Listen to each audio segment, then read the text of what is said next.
নমস্কার বন্ধুরা, আজ বানাবো নিরামিষ আলু পটলের রসা। তার জন্য আলু পটল কেটে নিয়েছি, পরিষ্কার করে ধুয়ে নিয়েছি। কড়াইতে পরিমাণ মতো তেল দিয়ে তেজপাতা, শুকনো লঙ্কা, গোটা জিরে আর একটু হিং ফোড়ন দিয়ে আলু আর পটলটাকে ভালোভাবে লাল লাল করে ভেজে নেব। তারপর একটু আদা কুড়িয়ে রেখেছিলাম, আদাটাকে দিয়েও ভালোভাবে ভেজে নেব।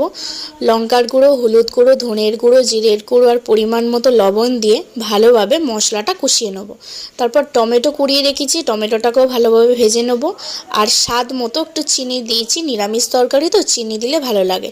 কাজু বাদাম, পোস্ত আর কাঁচা লঙ্কা বাটা সেটা দিয়ে ভালোভাবে কষিয়ে নেব। সামান্য পরিমাণে জল দিয়ে একদম নামানোর সময় একটু গরম মশলা দিয়ে দিলাম। এইভাবে একদিন বানিয়ে দেখো, দারুণ খেতে লাগবে। নিরামিষ দিনে লুচি, রুটি, পরোটার সাথে খুব সুন্দর খেতে লাগবে। আর ভাতের সাথেও কিন্তু দারুণ খেতে লাগবে। একদিন তোমরা বাড়িতে বানিয়ে আমাকে কমেন্ট করে জানিও যে কেমন হয়েছে। টাটা বন্ধুরা।